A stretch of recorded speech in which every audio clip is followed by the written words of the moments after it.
Assalamualaikum warahmatullahi wabarakatuh. Innal hamdalillah nahmaduhu wa nasta'inuhu wa nastaghfiruh wa na'udzu billahi min shururi anfusina wa min sayyiati a'malina. May yahdihillahu fala mudilla lahu wa may yudlil fala hadiya lahu. Asyhadu an la ilaha illallah wahdahu la syarika lah wa asyhadu anna Muhammadan 'abduhu wa rasuluh.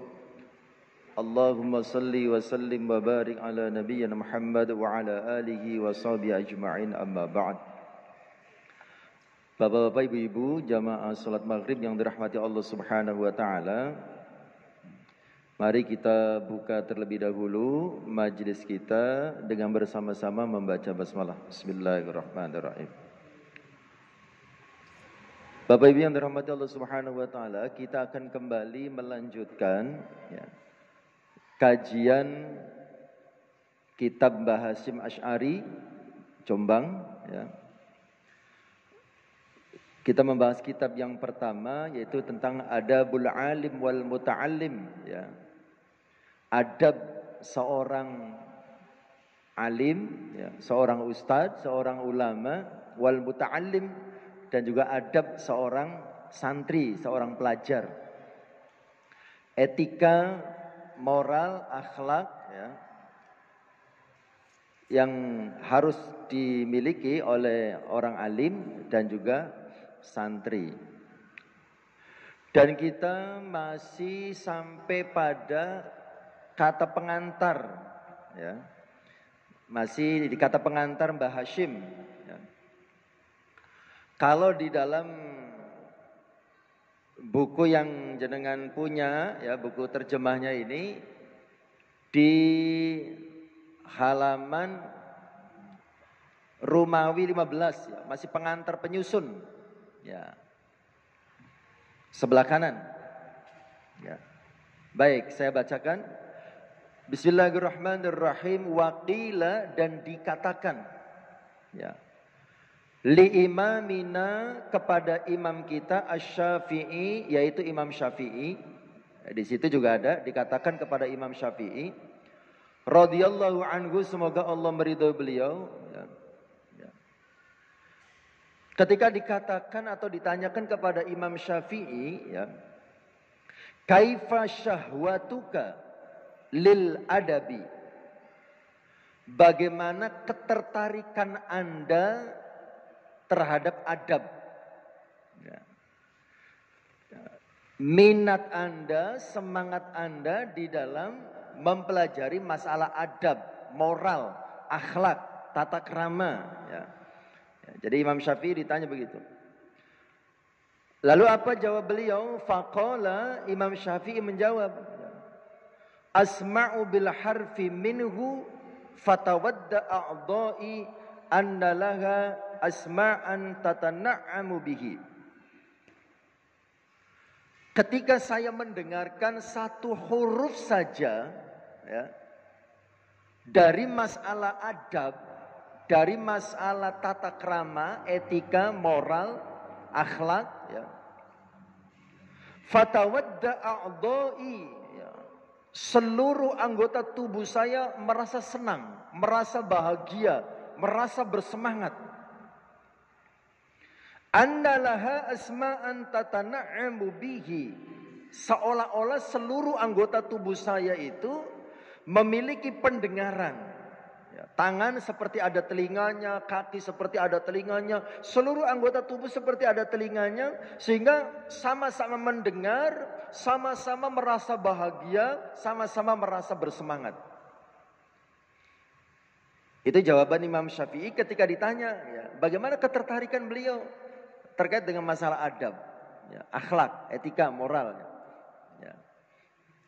Jadi ketika mengikuti kajian yang terkait dengan adab, beliau merasa senang, beliau merasa bahagia.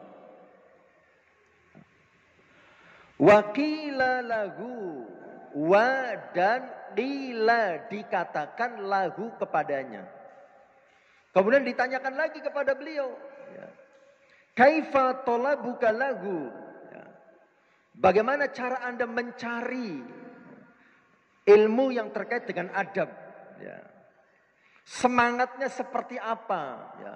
Jenengan belajar tentang adab itu bagaimana? Ya. Kemudian Imam Syafi'i menjawab, ya, Tolabul mar'ati al-mudillati waladaha walaysa laha ghairuhu. Tolabul mar'ati, semangatnya Imam Syafi'i dalam mencari ilmu terkait dengan adab, ya, seperti semangatnya seorang ibu, ya, al-mudillati waladaha, yang kehilangan anaknya. Semangat mencari ilmunya Imam Syafi'i terkait dengan adab seperti semangatnya seorang ibu yang mencari anaknya yang hilang, walaysa laha ghairu, dan anak itu satu-satunya. Jadi seorang ibu kehilangan anak, ya, dan anaknya satu-satunya, wah, semangatnya kan luar biasa untuk mencari keberadaan anaknya. Seperti itulah semangatnya Imam Syafi'i ketika beliau belajar ilmu yang terkait dengan adab, akhlak. Ya. Ya, jadi para ulama, ya, itu senantiasa menganggap adab itu sesuatu yang sangat penting. Ya. Bahkan pada pertemuan yang lalu itu kan diceritakan ada yang mencari ilmu terkait dengan akhlak 23 tahun. Ya. Sementara mencari ilmu yang selainnya hanya 10 tahun dan seterusnya. Jadi lebih banyak mencari ilmu yang terkait dengan adab. Wa qala ba'duhum. Wa qala, dan telah berkata ba'duhum, sebagian ulama. Ya. At-tauhidu yujibu al-iman. Tauhid itu bisa melahirkan, bisa menumbuhkan iman. Faman la imana lahu, barang siapa yang tidak memiliki iman yang baik, la tauhida lahu, maka bisa dipastikan dia tidak memiliki pemahaman tauhid yang baik. Wal imanu yujibu asy-syari'ata. Iman, orang yang memiliki iman yang baik, ya, maka akan melahirkan sikap ketundukan kepada syariat. Orang imannya baik, imannya benar, maka dia akan memiliki ketundukan kepada syariat, akan taat dan mengikuti syariat. Ya. Faman la syari'ata lahu, kalau ada orang yang tidak patuh, tidak tunduk kepada syariat, kepada aturan agama, la imana lahu wala tauhida lahu, maka bisa dipastikan orang itu imannya belum benar, pemahaman tauhidnya belum tepat. Ya. Wasyari'atu tujibu al-adaba. Orang yang senantiasa mengikuti syariat, taat kepada aturan agama, maka akan lahirlah darinya adab, akhlak yang baik, memiliki moral yang baik.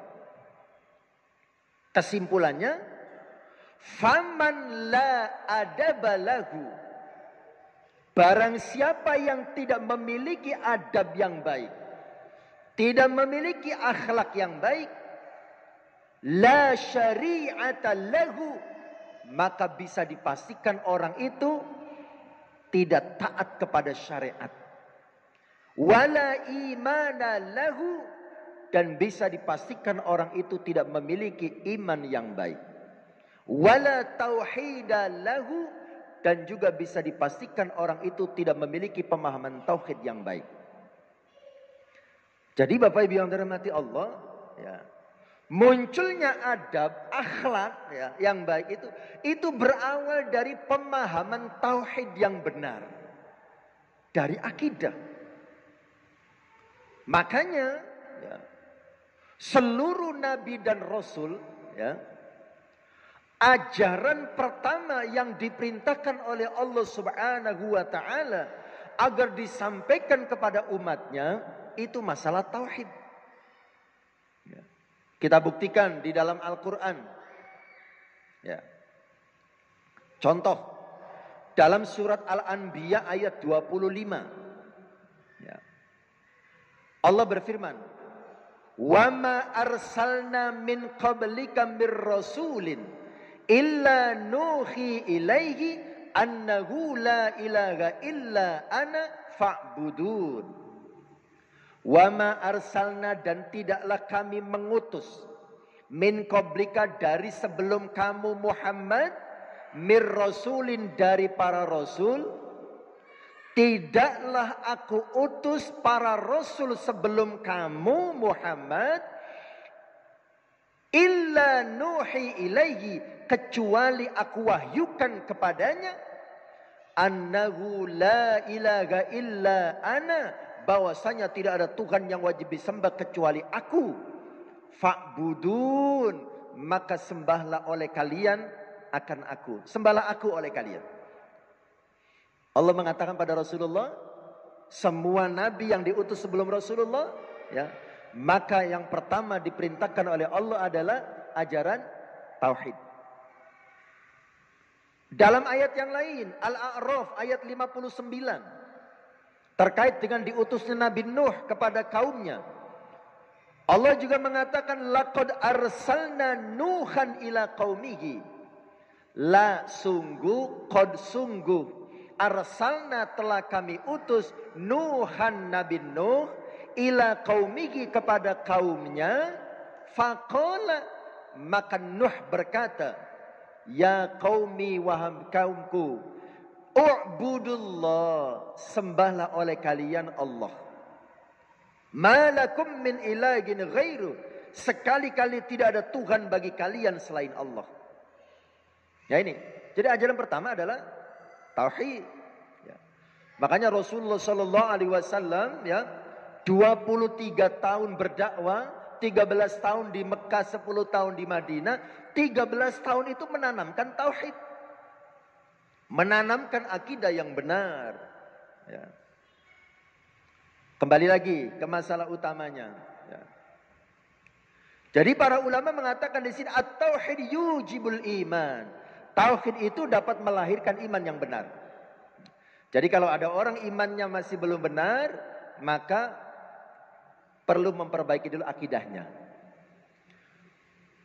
Dan kalau iman itu sudah benar, yujibus syariah, ya, maka akan melahirkan ketundukan kepada syariat. Ya. Syariat itu aturan Allah, ya, yang Allah sampaikan lewat Rasulullah, itu syariat. Ya. Dan kalau orang sudah taat kepada syariat, ya, tunduk patuh kepada syariat, ya, maka tujibul adab, dia akan memiliki akhlak yang baik. Ya. Jadi runtutannya begitu. Ya. Jadi kalau kita ingin akhlak kita baik, ya, ikuti syariat. Ya. Ikuti syariat. Kalau kita ingin taat kepada syariat, tumbuhkan iman yang benar.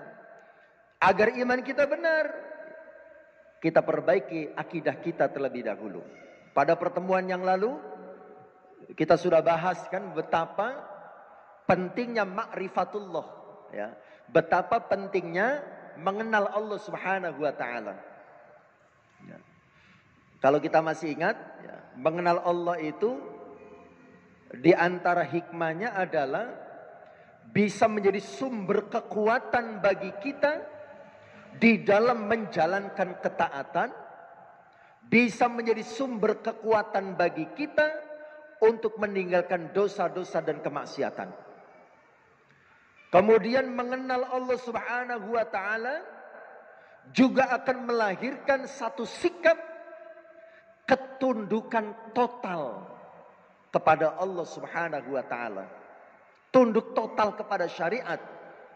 Orang yang mengenal Allah akan senantiasa mengatakan sami'na wa ata'na. Kami dengar dan kami taat. Bukan mengatakan sami'na wa asaina. Kami dengar dan kami durhaka. Ya. Kembali ke masalah utamanya. Ya. Jadi di dalam kata pengantar kitab ini, Hadratus Syekh Hashim Asy'ari ya masih menceritakan tentang betapa pentingnya yang namanya adab, akhlak. Karena judul kitabnya itu kan Adabul Alim wal Muta'allim, kan begitu ya. Ya.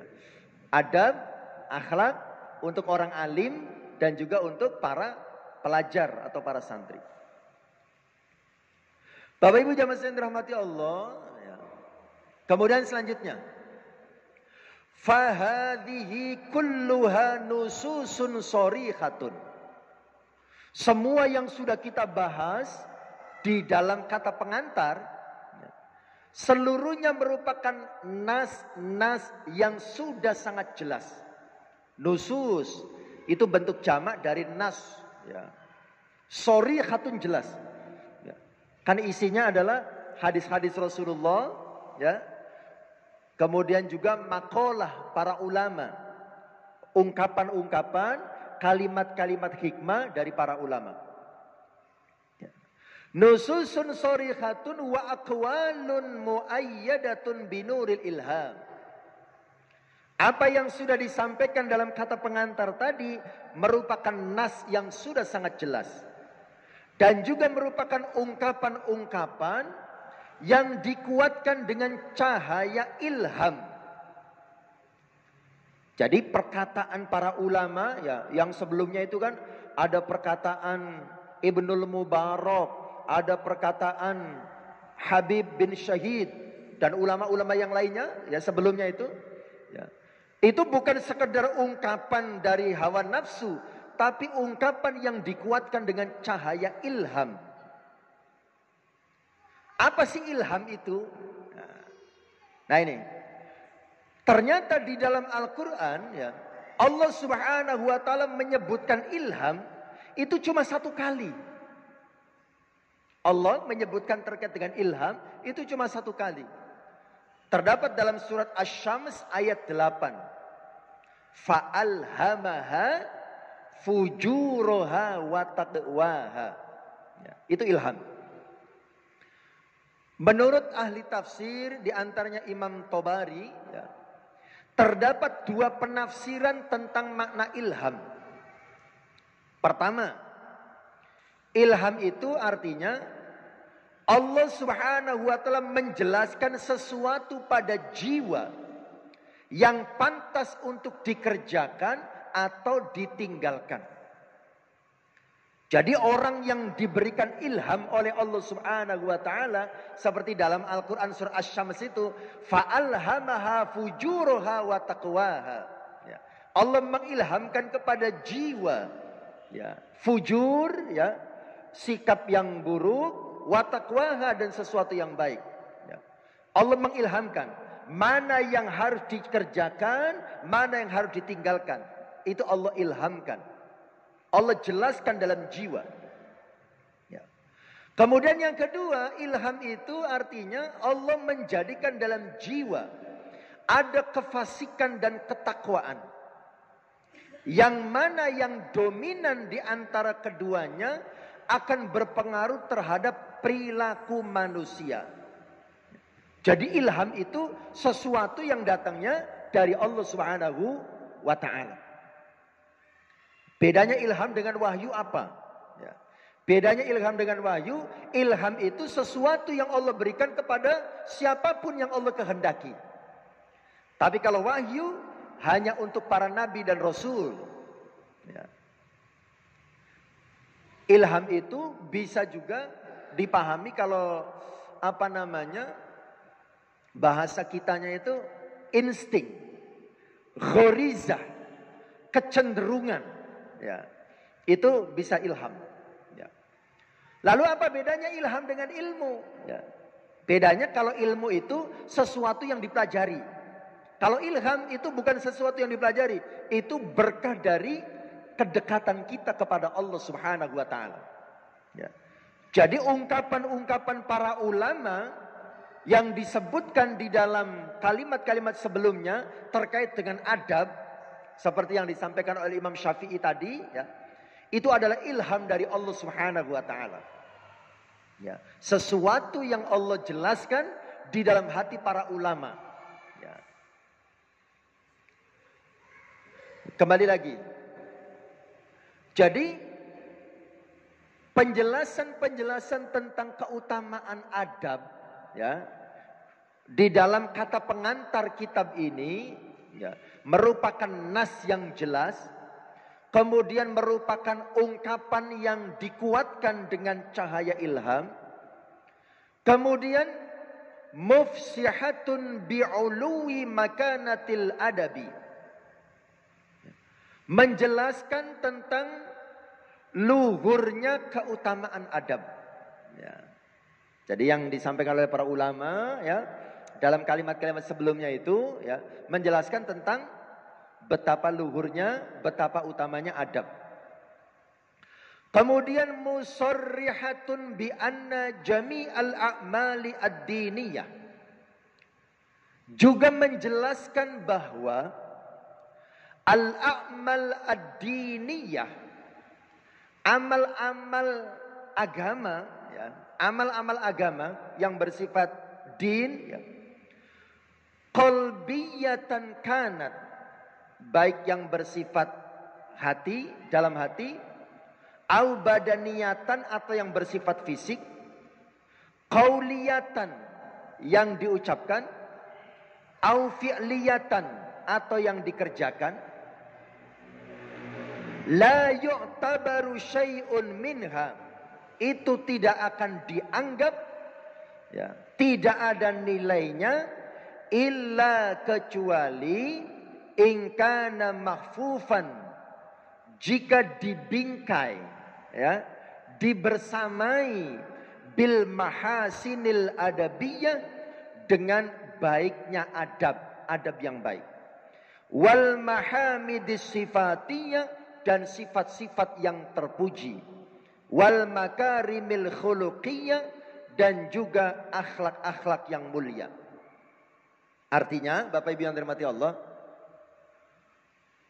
hadis-hadis Rasulullah, ya, kemudian perkataan-perkataan ulama yang disebutkan di dalam kata pengantar kitab ini menjelaskan bahwa amal-amal yang bersifat agama, amal kita, baik itu amal yang bersifat hati, amalnya hati itu apa?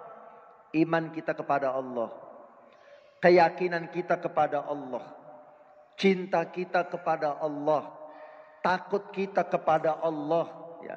Itu amalan hati, ya. Khauf, rasa takut kita, ya. Mahabbah, rasa cinta kita, roja, rasa berharap kita, itu amalan-amalan hati, ya.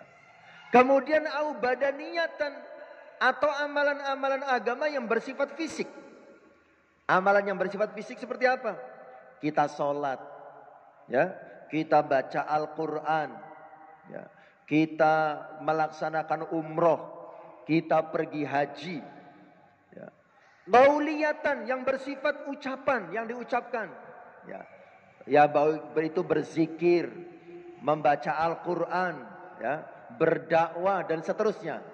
Au fi'liyatan atau yang dikerjakan, ya, ya, seperti halnya kita sholat dan seterusnya.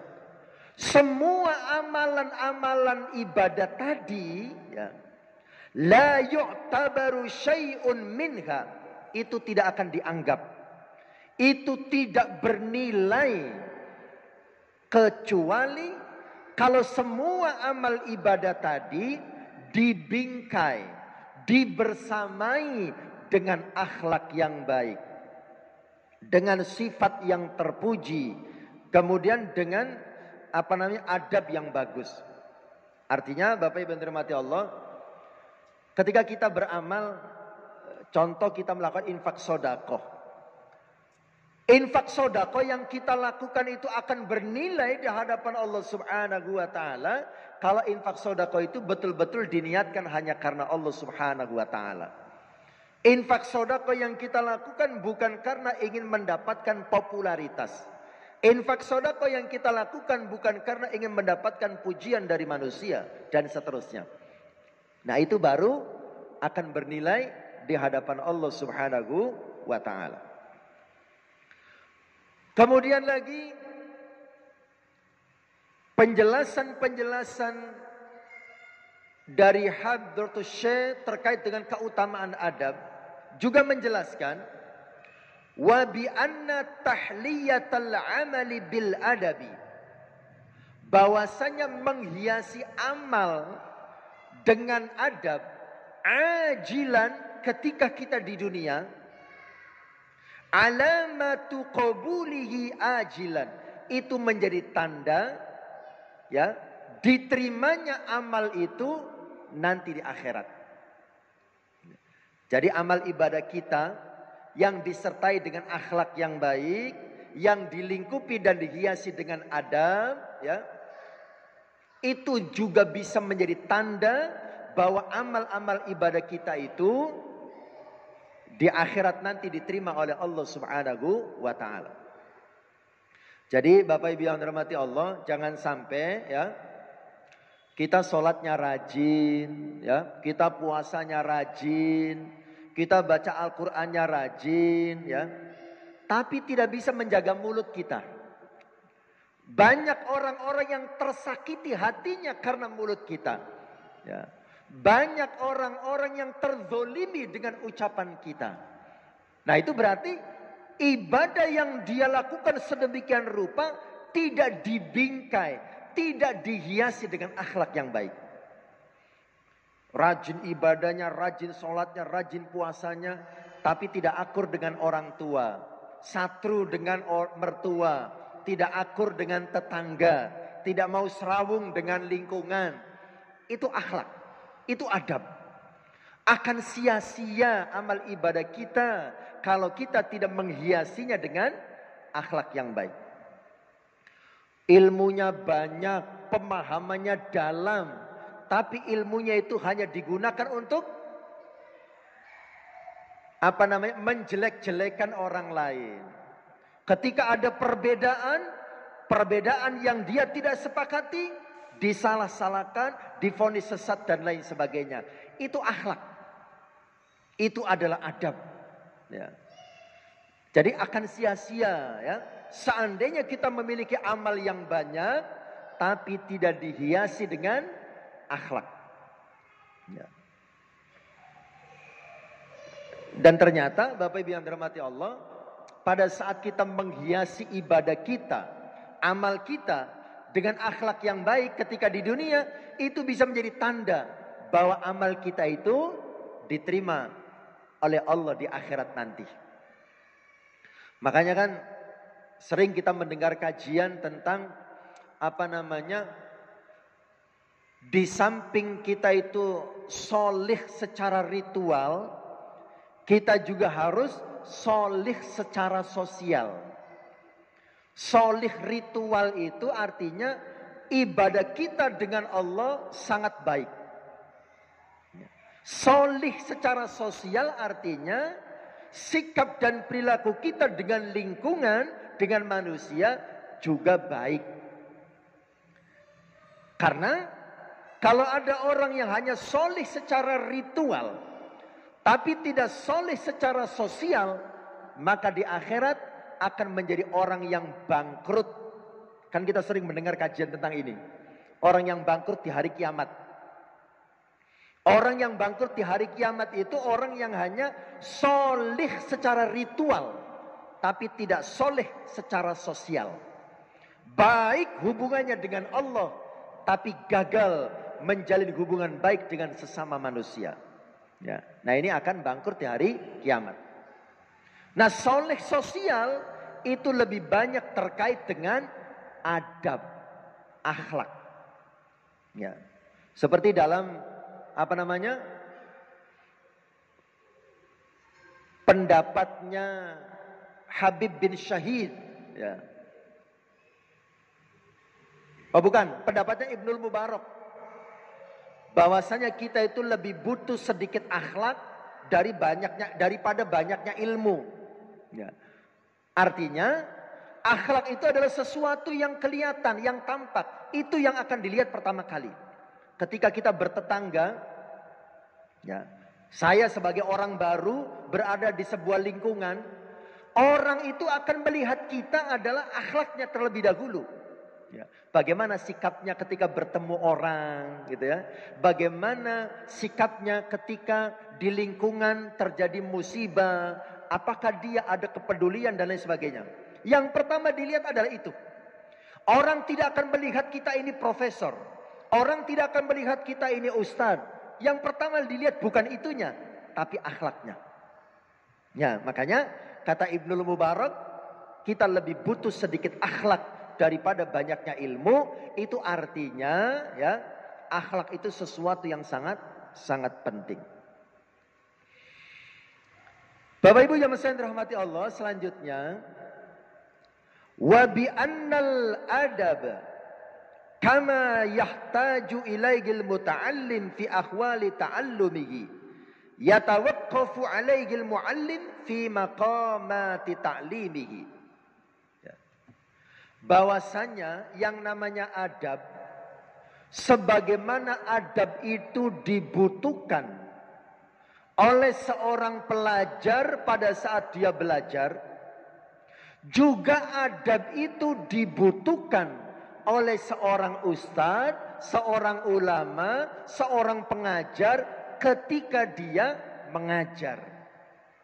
Ya. Jadi adab itu tidak hanya dibutuhkan oleh orang yang belajar. Ya. Orang yang mengajar pun dia juga harus memiliki adab dan akhlak yang baik. Ya.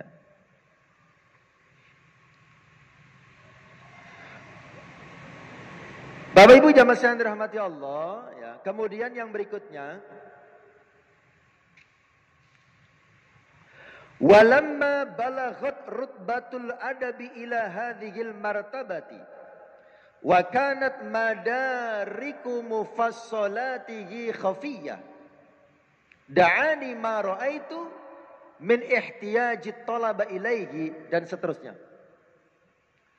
Nah, ketika kita sudah tahu ya bahwa derajat adab begitu luar biasanya gitu ya, sampai sedemikian rupa luar biasanya, sementara ya sumber-sumber yang menjelaskan tentang adab secara terperinci itu masih sangat langka, maka kata Hadratus Syekh pengarang kitab ini ya, Hasyim Asy'ari,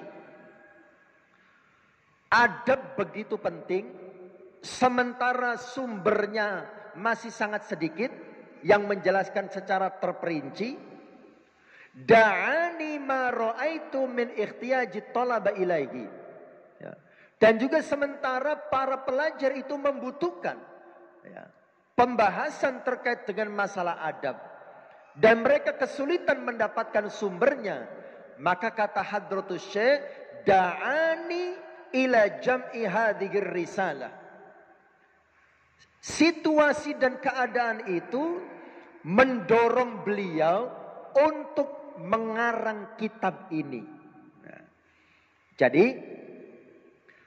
di antara motivasi beliau mengarang kitab adab ini ya, karena tadi sudah dibahas tingkatan adab begitu luar biasanya ya.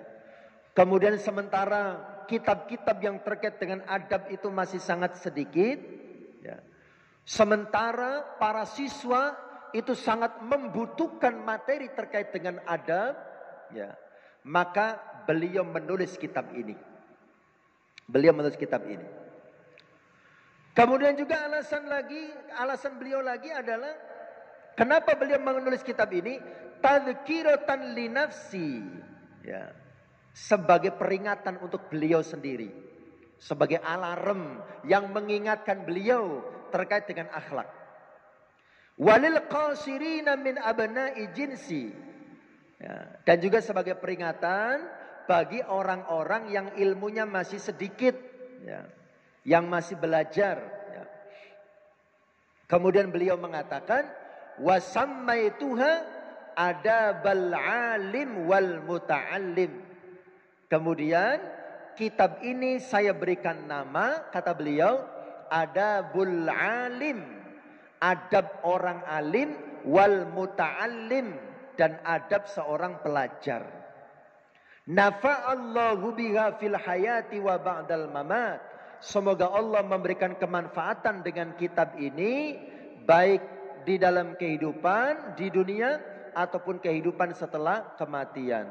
Innahu walla al-hasanati, dan sesungguhnya Allah lah yang menguasai segala kebaikan. Nah, ini pengantar dari beliau, ya.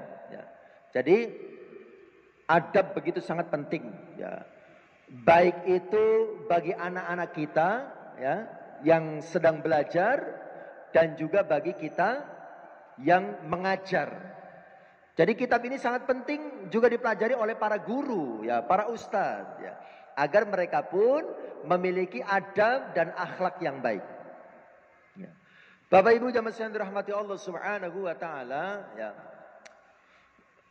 Kita seringkali itu kan miris, ya, melihat bagaimana akhlak anak-anak sekolah, ya, khususnya, ya, sekalipun tidak semuanya, ya, di sekolah-sekolah umum yang materi agama dan akhlaknya sedikit.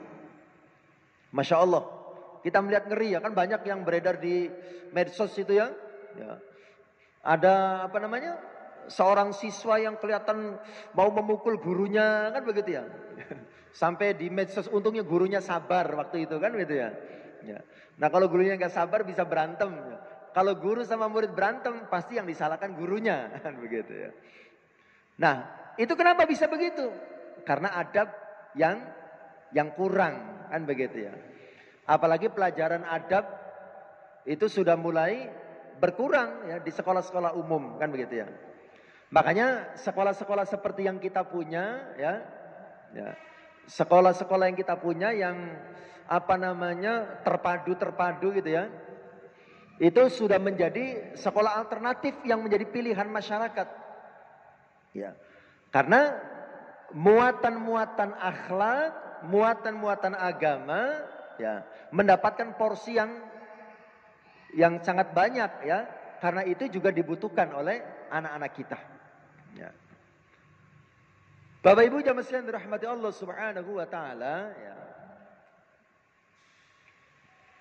Selesai kata mengantar, sekarang kita masuk materi. Berapa menit lagi?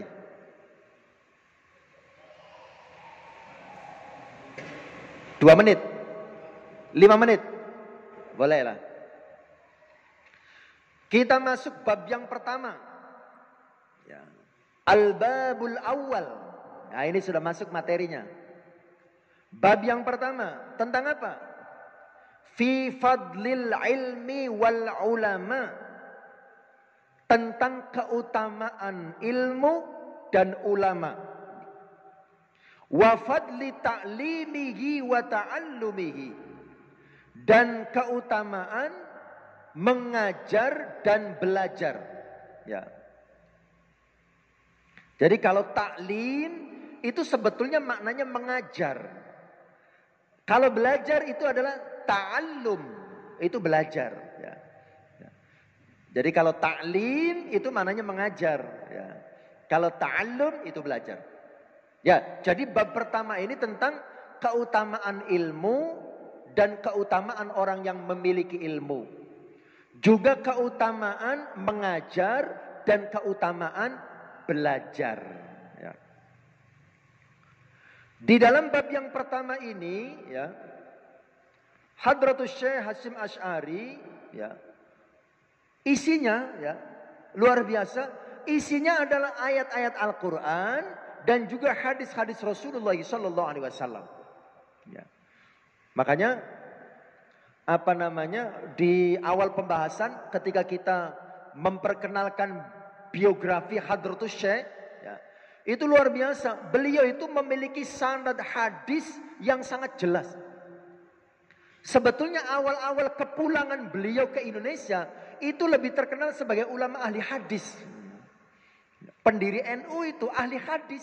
Ya. Ya. Ini di dalam kitab-kitabnya itu tidak lepas dari hadis. Ya. Tidak lepas dari Al-Quran. Kan begitu ya. Jadi beliau itu sangat berpegang teguh kepada Al-Quran dan hadis. Ya. Makanya kita lihat saja bab awal tentang keutamaan ilmu dan ulama.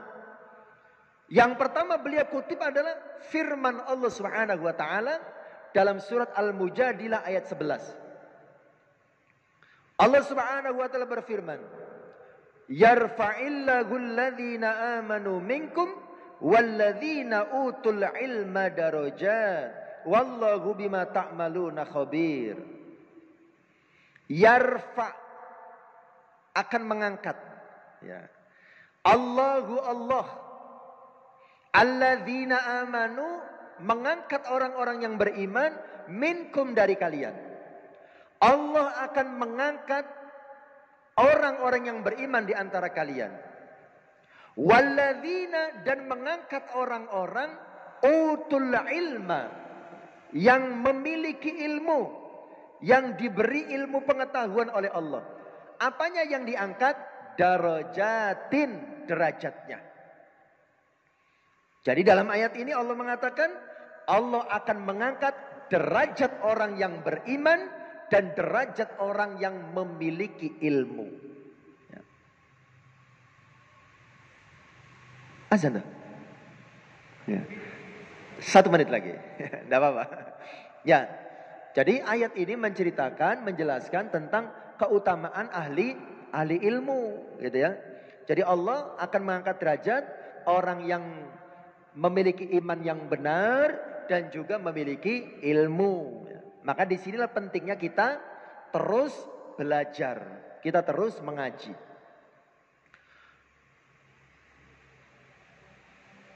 Kenapa Allah mengangkat derajat orang yang memiliki ilmu? Di sini dijelaskan. Wa yarfa'ul ulama'a minkum darajatin bima jama'u minal ilmi wal amal.